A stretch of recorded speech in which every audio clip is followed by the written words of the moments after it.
Depuis que je suis petite, je vis dans un petit village en campagne. Un simple endroit où le voisinage s'entend à merveille. Toutes les maisons et les chaumières sont en bois et tout le monde s'entend comme frères et sœurs. Il y a des champs, des élevages, un simple village en gros. Il n'y a jamais eu de problème ici, sauf un seul. Au milieu de toutes les maisons se trouvait une énorme tour en pierre. La personne qui vivait dedans était une femme que tout le monde décrivait comme folle et obsédée de moi.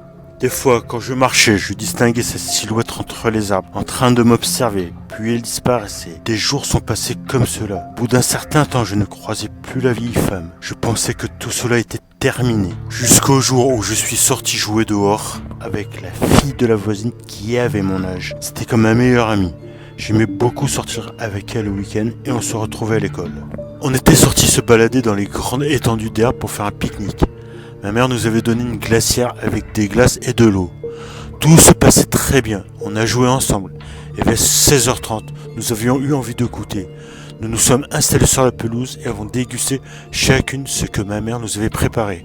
Le soleil se faisait brûlant et la chaleur devenait peu à peu insupportable. Car non seulement il faisait très chaud, et surtout très lourd, mais en plus je me sentais vraiment observé depuis quelques instants. Je questionnais mon amie pour savoir s'il ne ressentait pas la même chose. Elle me répondit que non, ça devait être mon imagination. Pour me rassurer, je tournais la tête, mais la femme était là. Elle s'approchait de moi, comme si elle voulait me demander un service.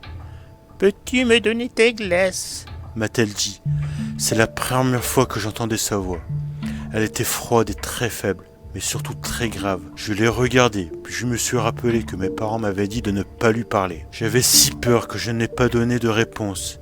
Elle a arraché ma glace des mains, et moi et mon ami sommes partis en pleurant à la maison. J'ai tout expliqué à mes parents, et au soir, je ne me sentais pas du tout rassuré. Il pleuvait dehors, je m'étais glissé dans mon lit et je regardais par la fenêtre.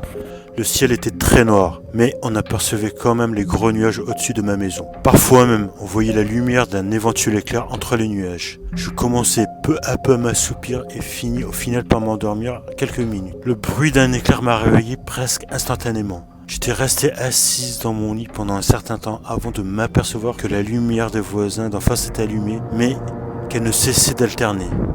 C'était réellement étrange. Je me suis levé pour regarder à la fenêtre. Tout paraissait normal, alors je me suis dit qu'il ne fallait pas que je panique.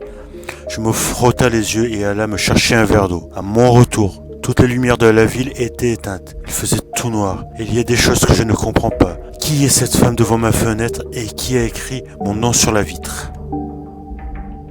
Le 12 mars 1995. J'ai trouvé une note en déménageant ma maison. Elle parlait de ma fille qui est décédée il y a 6 ans maintenant. Si on en suit bien la note, c'est elle qui l'a écrite. Mais c'est impossible, car elle est morte avant d'avoir su écrire. Je pense plutôt à un éventuel stalker qui l'aurait suivi partout jusqu'à sa mort. Mais qui ?